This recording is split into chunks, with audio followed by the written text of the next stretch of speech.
tal? ¿Cómo les va? Buen año. Hace 19 horas terminó el 2019. Como si nos levantáramos en la arena después de tomar un poco de sol. Nos vamos, ya no estamos allí, pero quedan las marcas. Ya no está el 2019, pero está lo que hemos registrado. Entre mil hechos, nosotros hemos seleccionado algunos de los que nos parecen los más importantes y claves, aquellos que no se van a olvidar prontamente del 2019. Y hemos tomado temas de la justicia, de la política, del periodismo, para revisar un año que merecerá seguramente muchísima atención en la historia urgente que se haga de la Argentina. Fue un año aciago una vez más para la justicia. Desde hace 4, desde que llegó Mauricio Macri al gobierno, desde que eligió 2 integrantes de la Corte a dedo, se vio venir una justicia que no tenía ninguna correspondencia con los ideales que quienes aman el derecho tienen. Apareció en el 2019 una circunstancia completamente extraña. Un juez que fue al Congreso para contar cómo marchaba una causa, qué era lo que sabía, de una tarea de espionaje absurda que todavía se arrastra hasta nuestros días, de jueces, periodistas e integrantes del gobierno que han hecho cualquier cosa, un estropajo verdaderamente de lo que es la vida de la justicia. Pero allí estaba en el Congreso, probando que puede haber jueces como la gente, como el sol que a veces se filtra entre los edificios, o como el sol cuando aparece en los días de lluvia. Aún así, uno tiene un poco de luz, y lo tuvimos con el juez Ramos Padilla. Hasta el 25 de febrero se siguió discutiendo o hablando en los medios de comunicación de que esto era un pedido de dinero de un fiscal juntamente con un agente o alguien que lo había girado, cuando en realidad desde ese momento estábamos investigando una red de espionaje político judicial de magnitudes. Eso en cuanto a la justicia, que merecerá un análisis día por día, naturalmente, porque el 2019 se conecta con el 2020 y sobre todo con ese pasado inmediato que marca un gobierno que prometió una justicia independiente y se convirtió en una verdadera risa, en una carcajada de la historia. En lo político, uno de los hechos más destacados fue la presentación de un libro. Parece mentira, pero era una cuestión de estricto corte político, aquel, sinceramente, que Cristina Fernández de Kirchner presentó ante una sociedad que se devoró el libro de inmediato. 300.000 ejemplares vendidos como si hiciéramos un chasquido con nuestros dedos. Ese día empezaba un recorrido político muy importante que iba a terminar, ya saben ustedes de qué manera. Agradecer a los miles y miles que han comprado el libro en momentos difíciles, porque me consta que además muchos lo hacen juntando las monedas o juntándose entre 2 o 3 para poder comprar el libro. Y también quiero agradecerle al que me dio la idea de escribir un libro, que está ahí en primera fila, es Alberto Fernández. A él también quiero agradecerle. Se habían restañado las heridas de las controversias que habían sostenido políticamente, en las cuales había, por cierto, una confrontación que aún hay quienes recuerdan. Pero ya llevaban 1 año y medio de una muy cordial relación, habían recompuesto el criterio de amistad que habían mantenido durante muchos años, sobre todo mientras vivía Néstor Kirchner. Por lo tanto, ese día estaba en el vientre de esa sonrisa de Cristina y ese elogio a Alberto Fernández y esa gratitud, venía también un dato político que de todas maneras resultó muy inesperado. Le he pedido a Alberto Fernández que encabece la fórmula que integraremos juntos. Él como candidato a presidente y yo como candidata a vice, para participar en las próximas elecciones primarias, abiertas, simultáneas y obligatorias. Sí, las famosas PASO. Alberto, a quien conozco ya desde hace más de 20 años, y es cierto, con quien tuvimos también diferencias. Tan cierto como que fue jefe de gabinete de Néstor durante toda su presidencia. Y lo vi junto a él, decidir, organizar, acordar y buscar siempre la mayor amplitud posible del gobierno. Aquellos fueron tiempos muy difíciles, pero estos que estamos viviendo hoy los argentinos y las argentinas son realmente dramáticos. Como en la vida, a veces vamos a una sastrería a probarnos un traje y, bueno, puede quedar muy mal de mangas, de cintura y tantas otras cosas. Pero la realidad es que Alberto Fernández se probó el traje de candidato a presidente de la República y le quedó muy bien. De inmediato pudo aventar los reproches que había sobre aquellas discrepancias que había mantenido con Cristina Fernández de Kirchner. Estuvo muy preciso, se mantuvo en lo que había dicho, mantengo aquello que yo manifestaba. Nunca tuvo razón en esas discusiones, pero no importa, él se mantuvo firme y convencido de lo que estaba haciendo. Ahora, amigos de una mujer que lo admira, lo conoce y sabe perfectamente que si entra a la Casa Rosada lo puede hacer con una venda en los ojos, porque conoce cada uno de los pasillos, porque sabe dónde está cada uno de los botones que hay que tocar para poder mandar en un país. Bueno, ahora está muy claro que no solamente había sido un buen candidato y ese traje le quedaba bien, sino que está haciendo también lo que se va a consolidar seguramente aún más con el tiempo, que es un presidente de esos que puede dejar una cierta historia, y no un presidente como el que se tuvo hasta el 10 de diciembre pasado. Ese presidente que también eligió, y eligió dentro de lo que había, podría decir uno muy mal, eligió a Pichetto, un hombre del peronismo, que inmediatamente viendo cómo venía la mano, los disparates que eran capaces de decir Carrió, el propio Macri, Bullrich, dijo, ese es el camino, y la empeoró ciertamente a la situación que estaba viviendo el partido del gobierno. Macri eligió a Pichetto y no le fue bien. Junto al presidente Macri, que estoy convencido que va a volver a ser reelegido en la Argentina, entre todos, unidos, convocando al pueblo argentino a un camino de crecimiento, de esperanza, de expectativas, de reconstrucción humana, de unidad nacional, porque la Argentina no va a volver atrás, no va a volver a planteos autoritarios, a ejes que signifiquen todo el poder a la Asamblea. La política social del gobierno ha sido extraordinaria, incluso superior en términos de gasto público que el anterior gobierno. Habló mal de los oscuros, habló mal de los extranjeros, habló mal de los que tienen menos. Fue una actividad política muy deshonrosa la que cumplió Pichetto. Él pensaba que de esa manera, viendo que el mundo se corre a la derecha, que una bestia como Bolsonaro es presidente de Brasil y otro tanto ocurre con Trump y con Marine Le Pen y con Salvini, dijo, y se ve que la onda es pronunciarse muy fuertemente hacia la derecha. Y lo hizo, y quedará en la historia como un personaje absolutamente menor. ¿Acaso lo que siempre fue? Pero lo que quedó revelado de una manera muy expresa a partir del momento en que Macri pensó en esa jugada política. Igual que Cristina pensó en una jugada. Lo de Cristina fue estrategia y una táctica extraordinaria para llegar nuevamente al poder político. Lo de Macri será contentarse con el poder real que disfruta, y lo de Pichetto refugiarse en ese poder real, y no otra cosa van a poder hacer. De todas maneras, nunca llama esto la atención. Los diarios hegemónicos, la mafia, inmediatamente trató de sacar partido y de apoyar a Pichetto y a la idea de Macri. Efecto Pichetto. Volaron las acciones y los bonos y retrocedió fuerte el riesgo país. La noticia causó un impacto inmediato en los mercados financieros. Tomen nota, ciudadanos de la República Argentina, el dólar quedó calmo, ya venía, retrocedió 0,4%. Las acciones en Wall Street subieron hasta el 17%. Vamos todavía con el neoliberalismo. El país se moría de hambre.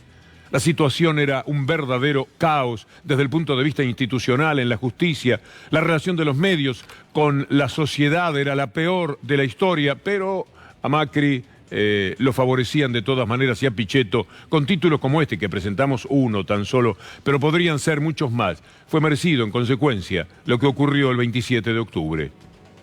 Gracias de corazón, porque estábamos seguros que la Argentina necesitaba terminar con este tiempo y construir otra historia.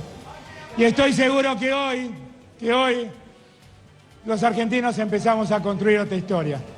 Y le quiero dar las gracias a cada uno y a cada una de las argentinas que hoy nos dieron el voto, porque nos dieron testimonio de su confianza y sabemos nosotros el compromiso que estamos tomando con ellos. Al otro día emergió el peor Macri.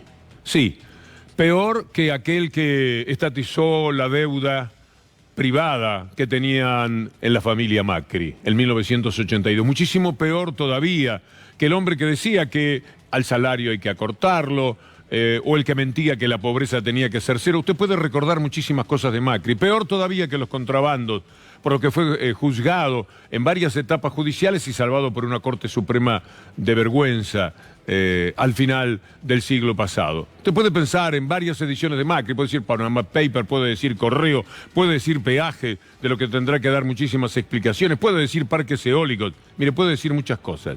Pero es increíble que además uno pueda decir que Macri intentó, por enojo adolescente, incendiar a su propio país, como Nerón, parado en la puerta de su palacio romano, mirando cómo la ciudad se incendiaba y él celebrándolo. Él, Mauricio Macri, estaba feliz con que a la sociedad argentina se le pudiese demostrar el error que había cometido democráticamente en la votación que había realizado en las PASO. Y en consecuencia dejó que el dólar marchara a cualquier lado después de haberlo cuidado durante meses, porque era el único indicador más o menos interesante que se le presentaba al anterior gobierno. Pero no hubo caso. Las cosas fueron de la manera en que fueron, y Mauricio Macri hizo trepar el dólar, incendiando a su Argentina de la peor manera.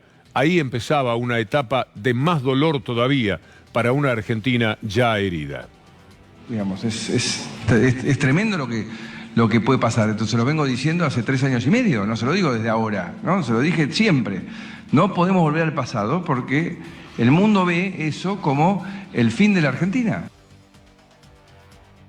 Bueno, esto es lo que Macri estaba señalándole. No se puede. No pueden ustedes hacer esto porque inmediatamente a la Argentina le van a pasar las peores cosas. El dólar se dispara y por supuesto eso propició un aumento del costo de los alimentos y de tantas otras cosas, con una inflación que terminará en la historia como la número 3, mostraba ayer Julia Estrada, de toda la historia de la República Argentina. 1989, otro dato más, y ahí viene la inflación de Mauricio Macri, 55%, pero él ayudó, porque la inflación pudo haber quedado en el 40 y algo.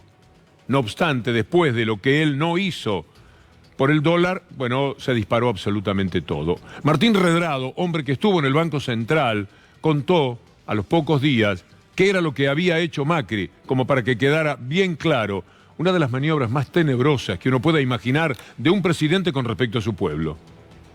Hubo una instrucción política el día lunes que se dejó correr el tipo de cambio prácticamente sin intervenir, sin tener techo, y bueno, esto lo que generó es esta maxi devaluación que tuvimos en un día. Es decir, el Banco Central estuvo mirando desde la tribuna el día lunes qué es lo que pasaba en el mercado en lugar de estar interviniendo. Vos lo que estás diciendo es que el presidente Macri hizo esto a propósito, digamos. Por lo menos de lo que sé de mis colegas en el Banco Central es que dio la instrucción que se corrieran del mercado. Después interpretá vos qué significa eso desde el punto de vista político, pero la realidad es esta, ¿no?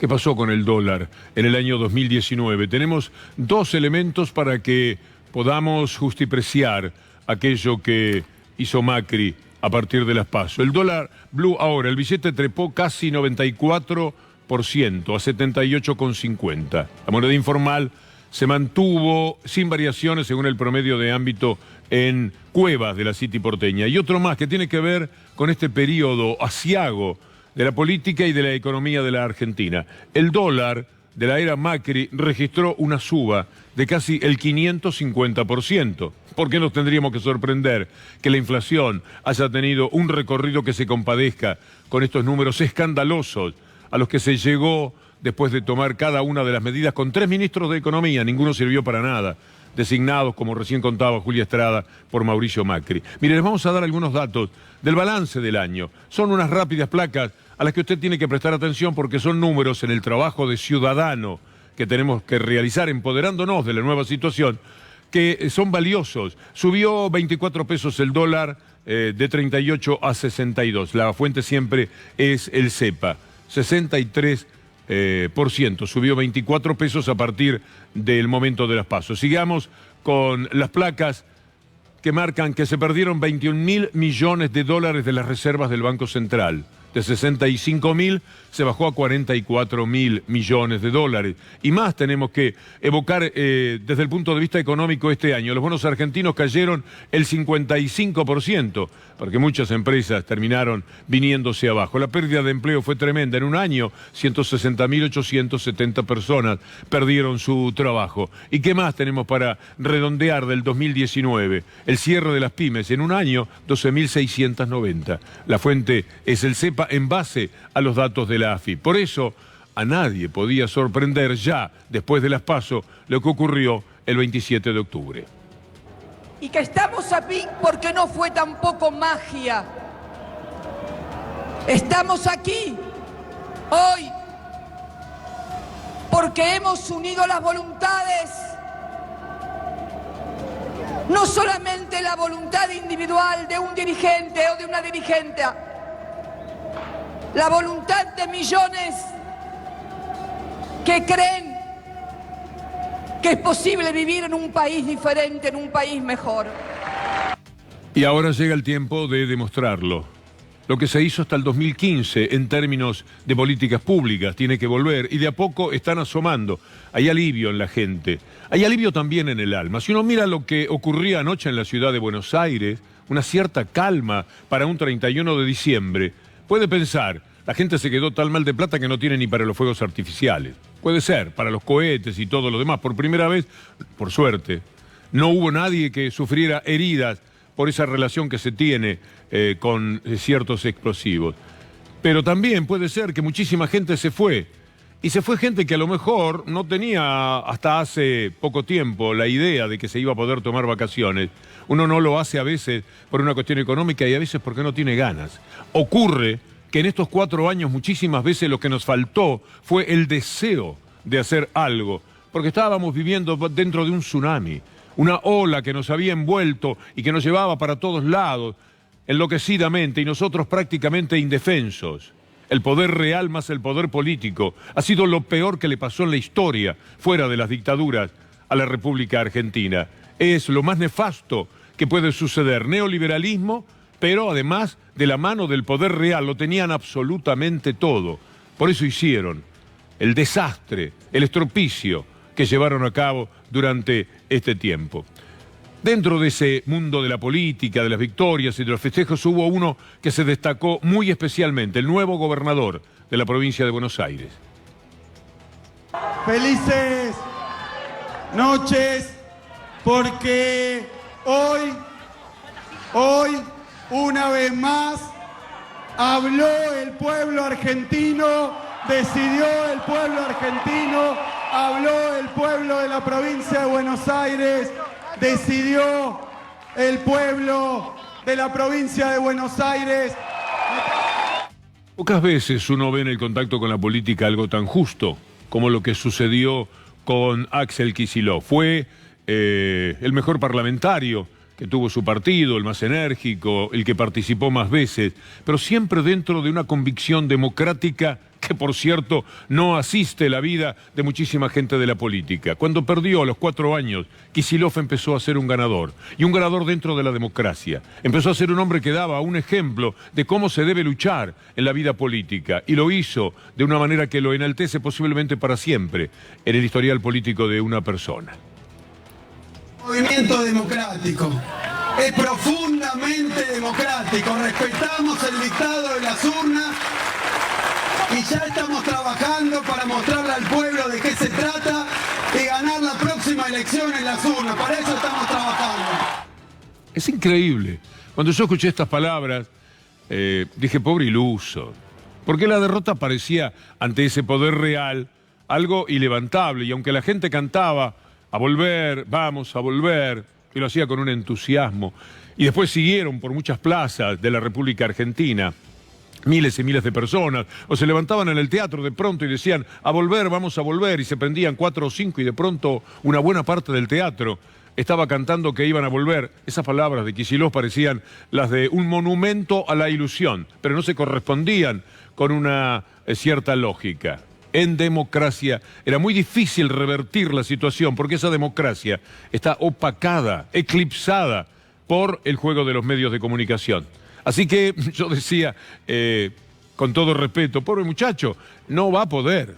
Sin embargo, pudo. Mientras tanto, mientras recorría la provincia de Buenos Aires, se convertía en un notable legislador capaz de denunciar, no ahora que fácil, con el diario del lunes, sino en el 2016, el desastre que se estaba haciendo por parte del gobierno. En este Congreso es continuar con la política de represión salarial, continuar con la política de endeudamiento externo elevado. La deuda que te lleva al default, la deuda que te lleva a la ruina, es la deuda en moneda extranjera, en dólares, con el sector privado. Esa deuda era 43.000 millones de dólares. ¿Saben qué hicieron en 2016? La hicieron crecer un 90%. Están aplicando un cambio estructural para la Argentina para volver a ese viejo modelo de país que tiene un pequeño problemita. Ese pequeño problemita es que la mitad de los argentinos se quedan afuera. Hay que cerrar los números con la gente adentro. Hay que cerrar los números para la gente. Pero no se lo puede dejar solo. Es decir, hay que empoderarse. Aquellos que acompañaron esta ilusión política que ha crecido nuevamente en la República Argentina. Le van a hacer de todo a Kicillof, a Alberto Fernández, lo van a perseguir, lo van a hostigar. Los títulos de todos los días ya ocurre, son tenebrosos. Lo que está haciendo con la reforma impositiva en la provincia de Buenos Aires, donde 200 de los ricachones, celebrándose siempre a sí mismos, se niegan a pagar un impuesto que es del 55%, pero que si se toman cuotas se puede hacer del 75%, un 17%, que es el que tiene que pagar algunos miles, 3.500 en un año. La mayor parte paga 80 pesos por mes, en lo que ha escrito como proyecto de ley el gobierno de la provincia de Buenos Aires. Pero igual, dicen impuestazo, impuestazo, impuestazo, repiten la palabra. Y al final, como CEPO y como tantas otras, y como la ruta del dinero K, lo instalan, porque tienen ese poder. Es el poder de la mafia, ese poder que nos ha atravesado durante todos estos años de una manera que no permite que podamos hablar en términos reales de una profunda democracia. Porque no perdieron tan solo frente al nuevo gobierno los macristas, perdieron también frente al hambre, a la desolación. La Argentina está desprovista de recursos, tiene una deuda pavorosa, que no se sabe cómo va a pagar. Tiene que tomar de cada peso, de cada 10 pesos que recauda 3 para pagar los intereses de la deuda. Más del 21%. Cualquier puntito que se pueda discutir con el Fondo Monetario Internacional significan 80.000 pesos que se pueden volcar a la actividad local. Pero tenemos que tener mucho cuidado. Mire los títulos. Antes de que asumiera Alberto ya estaban. La plaza, Alberto prepara su plaza el 10 de diciembre para competir con la de Macri. Hasta en eso, son tontos, torpes, pero tienen mucho poder. Y a algunos envenenados esto le dice, mirá, el tipo está desesperado todavía con Macri. Era exactamente al revés. Y esto inmediatamente después, por la emergencia, el ajuste. Ahora hablaban de ajuste después de haberlo militado como lo habían hecho durante 4 años. El ajuste rondará 6.000 millones de dólares, se permitía decir Clarín. Eso determinó que hubiera una humorada, que ya compartimos con ustedes, pero vale la pena. Porque a veces las imágenes nos fijan cosas que se vuelven indelebles. Miren ustedes esta etapa de Barcelona. Alberto Fernández, iban 6 días de gobierno, y según lo que estaba ocurriendo con los medios, el título de la revista era ¿Por qué fracasó? A eso juegan. Por lo tanto, si usted, como le digo más de una vez, piensa que el 27 de octubre terminaba su función, estamos profundamente equivocados. Día por día, plaza por plaza, habrá que estar atentos para defenderse de un sistema demasiado perverso y con un inmenso poder real detrás. Tienen el poder de la policía, siempre, vamos a ver, aunque se pueda cambiar ciertos paradigmas, el poder todavía quieto de los militares, tienen el poder mediático, el poder económico, caramba, es mucho. Y del otro lado el poder político, teniendo que luchar contra leyes que hicieron ellos y que solamente ellos no respetan porque nunca respetan la ley. Aquel que la hace, solos no van a poder. Así que hay que estar muy atento a cada jugada de estos medios perversos, a cada uno de sus títulos, a cada zócalo que aparece, porque van a tratar de estigmatizar, de perseguir, de orientar a la opinión pública nuevamente hacia donde la llevaron para poder hacer esto que le hicieron a la Argentina. Y no por periodismo, porque podrían equivocarse, no. Lo hacen porque tienen muchísimos intereses, porque este es un periodismo depredador, que se ha quedado con todo lo que pudo, que se ha robado cuanto encontró por el camino, se llame Manieto, se llame Zaguier, de la manera que sea. En consecuencia, están ustedes, está en cada uno de nosotros la posibilidad de defender a Kicillof en el gobierno de la provincia de Buenos Aires, Alberto Fernández y Cristina Fernández de Kirchner en lo que quieren hacer. No tenga ninguna duda que van a mirar a los más vulnerables. No piense que puede ocurrir algo que no afecte positivamente a los sectores medios de la sociedad. ¿Les puede salir mal? Pueden fracasar, pero la idea es la mejor para la inmensa mayoría de la gente. Los otros tenían ideas que solamente contemplaban a los ricos, a una élite absolutamente dominante desde el fondo de la historia de la Argentina. Quiero decirle algo bueno. Mi amigo Edgardo Bronner, que sabe muchísimo de matemática, me dice que este es un año bisiesto. Me puse a fijar y efectivamente, mire lo que pasa con un año bisiesto. Para tener un poco también de esperanza. Los años con eco como 2020, 19-19 o 18-18 aparecen una vez por siglo. Y si son disiestos, demoran 404 años en volver. Es una ocasión única para que los proyectos y deseos tengan el mejor eco. Como la onda regresa al emisor, el desafío será amplificar cada vez más lo bueno para nuestros entornos y países. Y ahí está su trabajo de ciudadano. Dije países.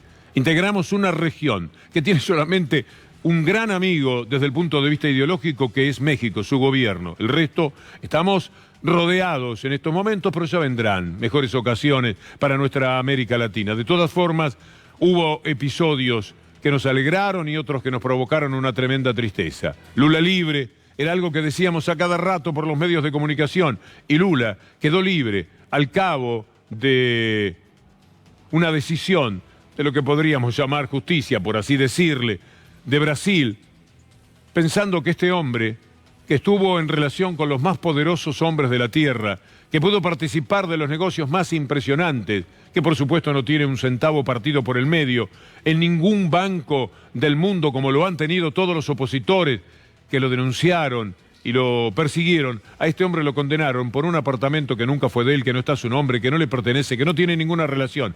Pero supongamos que había una relación. ¿A usted le parece que eso puede ser un acto de corrupción tratándose de monedas frente a lo que ese hombre pudo haber obtenido si fuera un corrupto? Lula libre fue una muy buena noticia, pero después tuvimos la tristeza de lo que pasó en Bolivia.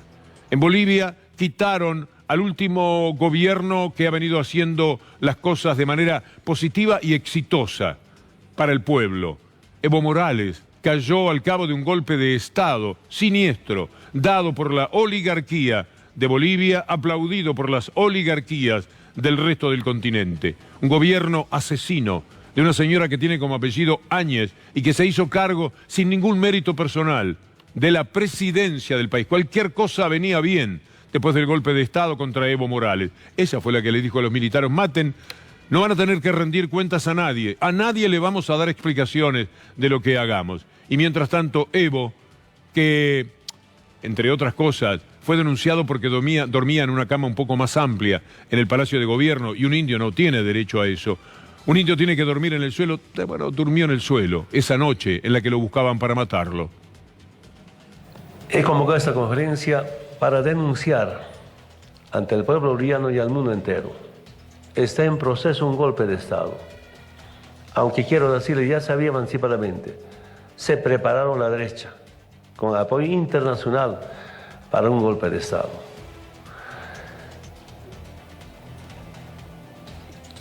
Quiero que sepa el pueblo boliviano, también el mundo entero, hasta ahora humildemente aguantamos, soportamos, con paciencia para evitar violencia. No hemos entrado en la confrontación y nunca vamos a entrar en la confrontación.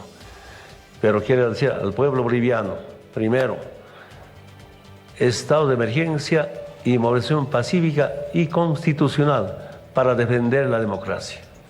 Los bolivianos saben que Evo fue el mejor presidente de la historia.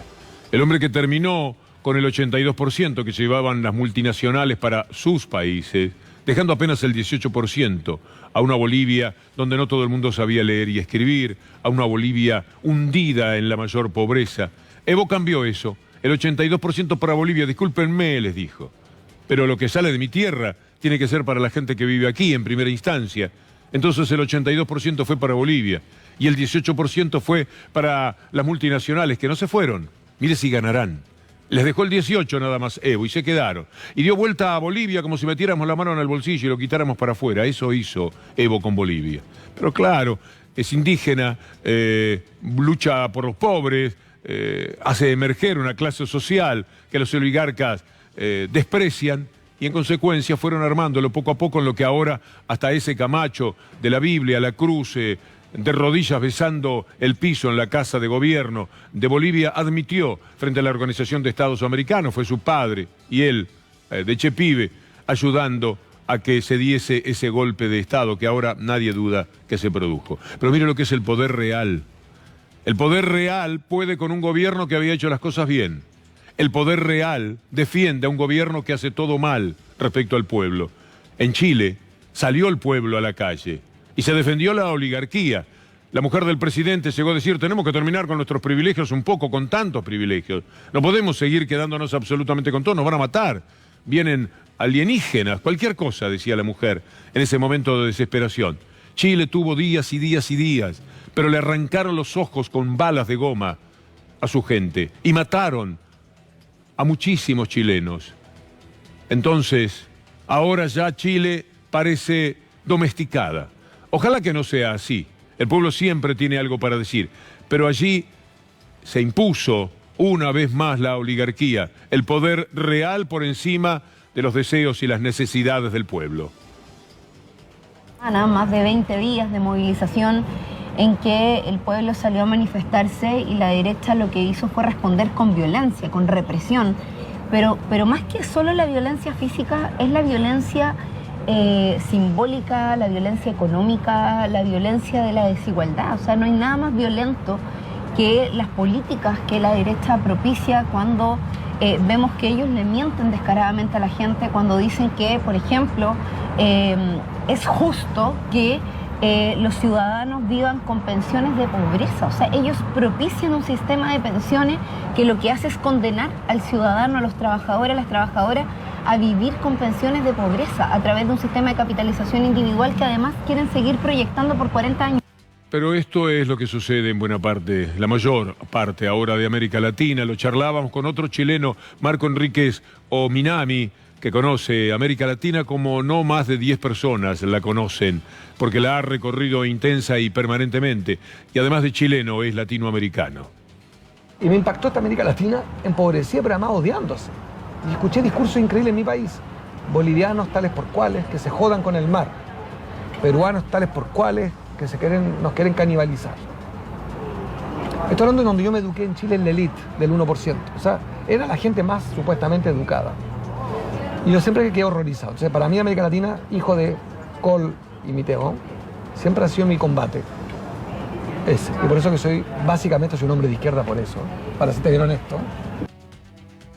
Y hay quienes no viviendo en América Latina, parece que la conocen muy bien. El notable director cinematográfico Oliver Stone estaba siendo entrevistado por una revista de Clarín. Y de pronto, de acuerdo a cómo venían las preguntas, empezó a darse cuenta y dijo, estoy hablando con los malos, ¿no? Él sabe, desde allí, desde los Estados Unidos, qué es lo que pasa en América Latina. Y entonces dijo, son los malos. El cineasta norteamericano Oliver Stone destrozó a Clarín por el lawfare en Argentina. Es decir, la continuidad de la falacia que estigmatiza y persigue a los sectores políticos que estén enfrente, ya no de sus ideales, porque ideales no tiene, el Mañeto no tiene otro ideal que no sea el poder y el dinero, sino su propia conveniencia. El autor de Pelotón, Evita, Al sur de la frontera, me parece que ha nacido el 4 de julio también es de él, de grandes películas norteamericanas, dice, una vez más, por favor, no dudó en criticar al multimedio de Héctor Mañeto. Me voy dando cuenta de que hablo de esto con Clarín, que son los malos, ¿no? Le dijo Oliver Stone al periodista en relación al lawfare que hay en la región. Quiero terminar con bellas palabras que yo no sería capaz de decir. Por consiguiente, vamos a recurrir a un hombre reconocido por su sabiduría. Tenemos por delante el 2020. Se nos presenta como una especie de desafío. También están las utopías que, como decía Galeano, compatriota de la persona a la que vamos a escuchar, permite caminar, permite estar en movimiento, permite soñar, como cuando caminamos hacia el horizonte, decía Eduardo Galeano. La utopía. Planteémonos la utopía de que finalmente un gobierno, un poder político, pueda cotejar de igual a igual con ese poder real que lo quiere todo para sí, que es inmensamente codicioso, que no tiene ética, que carece de moral y que carece de sentimientos, que no le importa la gente que se muere en las calles, no les importa. Y está plenamente demostrado en estos años aciagos del neoliberalismo en la Argentina, que se terminó hace apenas 20 días. Ya vuelven a la carga, ya empiezan a decir cualquier cosa. Mientras tanto, me gustan estas palabras del Pepe Mujica hablando de las utopías. Luchen, muchachos. Se puede vivir porque se nació, igual que un escarabajo o una hormiga. Pero la naturaleza nos hizo animales conscientes. En parte a nuestra vida le podemos dar un rumbo. Si ustedes no le dan un rumbo deliberado, no se preocupen. El mercado se los va a dar y se van a pasar toda la vida pagando cuotas a fin de mes y soñando que progresan comprando nuevas cosas hasta que sean unos viejos inútiles. La otra alternativa, que parte de su vida la gasten al servicio de un poco de utopía, si quieren, de intentar construir un país mejor, una sociedad mejor para los que van a venir después de ustedes. Pero esa es una decisión consciente que en alguna etapa de la vida hay que tomar. Y que si tú no la tomas conscientemente, mecánicamente, la realidad te va a arrastrar. Palabras del Pepe Mujica. Viva la utopía. En el 2020 le estamos deseando lo mejor, pero hay manifiestos como el que escribió Víctor Jara, al que canta habiendo reunido a otros artistas el León Nacional, León Gieco, y que vale la pena, aunque sea un minuto, para el cierre de esta columna, en la que los abrazamos, les agradecemos, y les prometemos lo mejor de cada uno de nosotros desde C5N. Muchas gracias. Buen 2020. Yo no canto por cantar, ni por tener buena voz.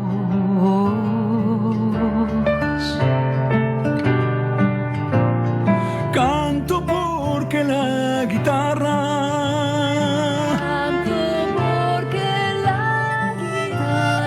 tiene sentido y razón.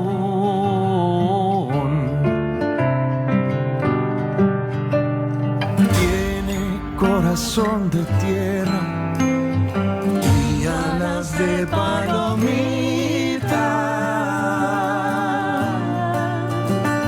Es como el agua bendita, santigua glorias y penas. Aquí se encajó mi canto, como dijera Violeta.